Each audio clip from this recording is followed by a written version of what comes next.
तो आइए भक्तों, अब हम आपको सुनाते हैं दक्ष की तपस्या और देवी शिवा का उन्हें वरदान देना। ओम नमः शिवाय। नारद जी ने पूछा, कुंज पिताजी, दृढ़ता पूर्वक उत्तम व्रत का पालन करने वाले दक्ष ने तपस्या करके देवी से कौन सा वर प्राप्त किया तथा वह देवी किस प्रकार दक्ष की कन्या हुई। ओम। ब्रह्मा जी ने कहा, नारद तुम धन्य हो। इन सभी मुनियों के साथ भक्ति पूर्वक इस प्रसंग को सुनो। मेरी आज्ञा पाकर उत्तम बुद्धि वाले महाप्रजापति दक्ष ने क्षीर सागर के उत्तर तट पर स्थित हो देवी जगत अंबिका को पुत्री के रूप में प्राप्त करने की इच्छा तथा उनके प्रत्यक्ष दर्शन की कामना लिए उन्हें हर के मंदिर में विराजमान करके तपस्या प्रारंभ की।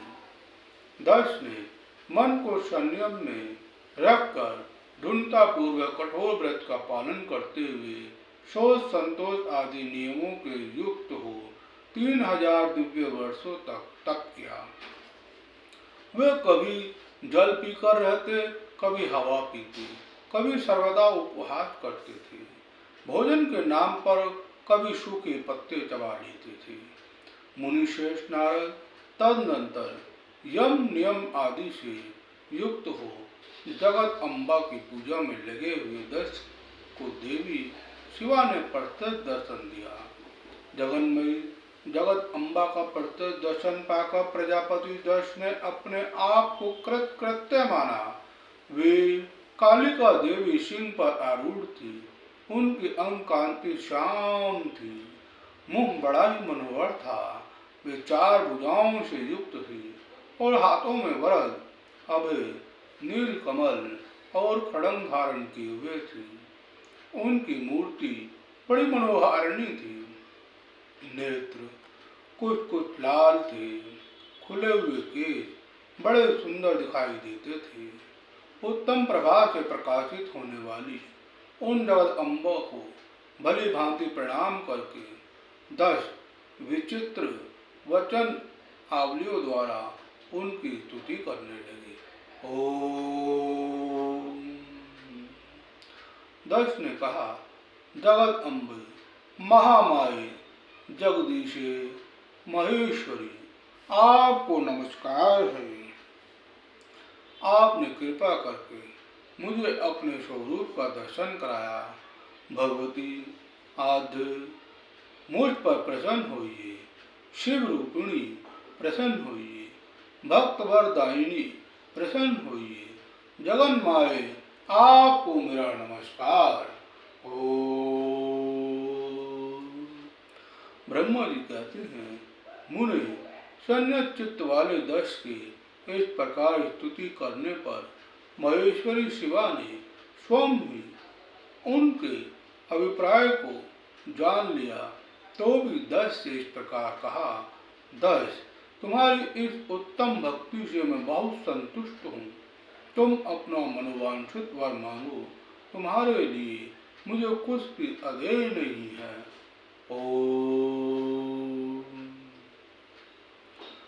जगत अम्बा की यह बात सुनकर प्रजापति दक्ष बहुत प्रसन्न हुए और शिवा को बारंबार प्रणाम करते हुए बोले।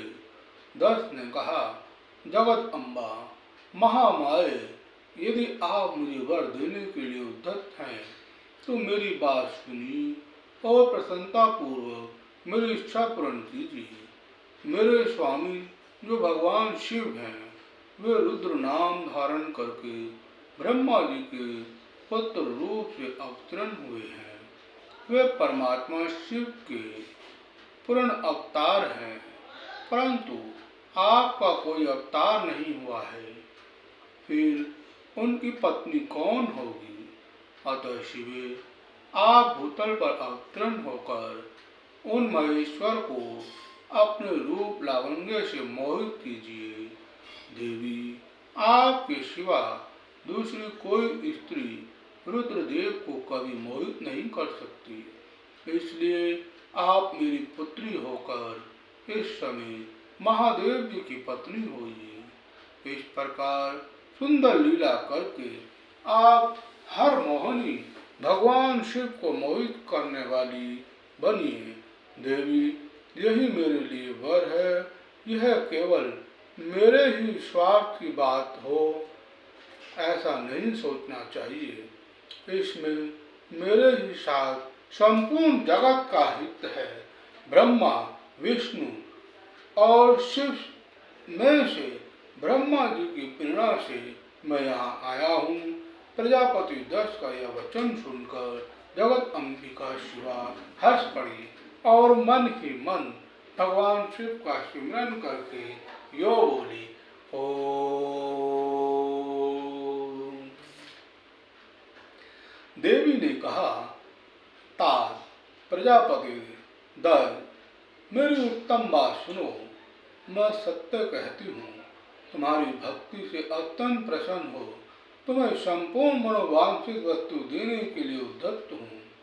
दक्ष, यद्यपि मैं महेश्वरी हूँ, तथापि तुम्हारी भक्ति के अधीन हो तुम्हारी पत्नी के गर्भ से तुम्हारी पुत्री के रूप में अवतरण होंगी, इसमें संशय नहीं है। अनग, मैं अत्यंत दुस्सह तपस्या करके ऐसा प्रयत्न करूंगी जिससे महादेव जी वर पाकर उनकी पत्नी हो जाऊं। इसके सिवा और किसी उपाय से कार्य सिद्ध नहीं हो सकता, क्योंकि वे भगवान सदाशिव सर्वथा निर्विकार हैं। ब्रह्मा और विष्णु के भी सेव्य हैं तथा नित्य परिपूर्ण रूप ही हैं। मैं सदा उनकी दासी और प्रिया हूँ। प्रत्येक जन्म में वे नाना रूपधारी शंभु ही मेरे स्वामी होते हैं। भगवान सदाशिव अपने दिए हुए वर के प्रभाव से ब्रह्मा जी की भ्रुकुटी से रुद्र रूप में अवतीर्ण हुए हैं। मैं भी उनके वर से उनकी आज्ञा के अनुसार यहाँ अवतार लूंगी। तात, अब तुम अपने घर को जाओ। इस कार्य में जो मेरी दूती अथवा सहायिका होगी उसे मैंने जान लिया है। अब शीघ्र ही मैं तुम्हारी पुत्री होकर महादेव जी की पत्नी बनूंगी। ओम। दक्ष से यह उत्तम वचन सुनकर मन ही मन शिव की आज्ञा प्राप्त करके देवी शिवा ने शिव के चरण अरविंदों का चिंतन करते हुए फिर कहा, प्रजापति, परंतु मेरा एक प्रण है, उसे तुम्हें सदा मन में रखना चाहिए। मैं उस प्रण को सुना देती हूँ, तुम उसे सत्य समझो, मिथ्या ना मानो। यदि कभी मेरे प्रति तुम्हारा आदर घट गया, यदि कभी मेरे प्रति तुम्हारा आदर घट जाएगा, तब उसी समय मैं अपने शरीर को त्याग दूंगी, अपने स्वरूप में लीन हो जाऊंगी अथवा दूसरा शरीर धारण कर लूंगी। मेरा यह कथन सत्य है। प्रजापति, प्रत्येक सर्ग या कल्प के लिए तुम्हें यह वर दे दिया गया। मैं तुम्हारी पुत्री होकर भगवान शिव की पत्नी होंगी। ओम। मुख्य प्रजापति दक्ष से ऐसा कहकर महेश्वरी शिवा उनके देखते देखते वही अंतर्ध्यान हो गई।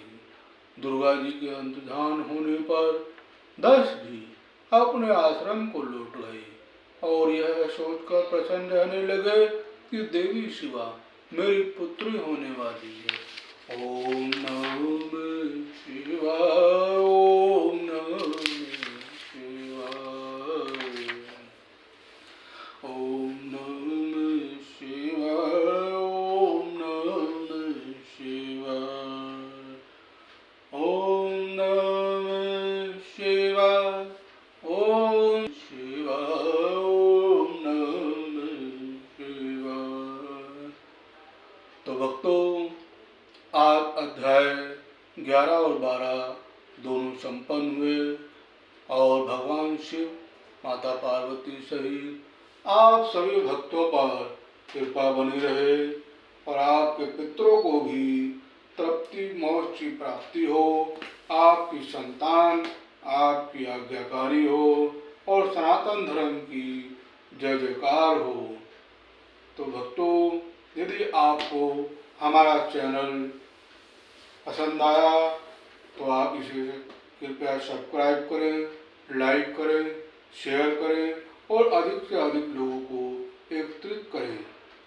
भक्तों, जो लोग अपने घर पर या अपने स्थान पर पुराण कराने में असमर्थ हैं, तो आप भगत जी से संपर्क कर आप अपना नाम, अपना गोत्र, अपना पता आदि इत्यादि बताकर संकल्प के द्वारा आप शिव पुराण, महापुराण, भागवत पुराण, गीता पुराण या देवी भागवत गीता या सुंदरकांड या रामचरितमानस का पाठ या कोई भी प्रकार की कथा आप कराना चाहते हो, परिवार छोटा होना या स्थान की व्यवस्था न होना या समय का अभाव होना, तो आप हमसे संपर्क कर संकल्प के द्वारा करवा सकते हैं। पूजा संपन्न होने तक आपको वीडियो भेजा जाएगा और साथ ही साथ आपको पाठ पूर्ण होने पर छोटा सा हवन यज्ञ आदि कर आपको प्रसाद बाई कोरियर आप तक भेज दिया जाएगा। तो भक्तों, जय भोलेनाथ, जय पितरजी महाराज। श्राद्ध चल रहे हैं, आपके पितरों का आपके परिवार पर सदा आशीर्वाद बना रहे और आप भी अपने पितरों की पूजा अर्चना ध्यान पूर्वक सकुशल करें और उन्हें प्रसन्न करें। उनका आप पर आशीर्वाद सदा बना रहे और आपकी संतान आपके लिए आज्ञाकारी बने। जय गुरुदेव, जय भोलेनाथ। हर हर महादेव, हर हर शंभु भोलेनाथ।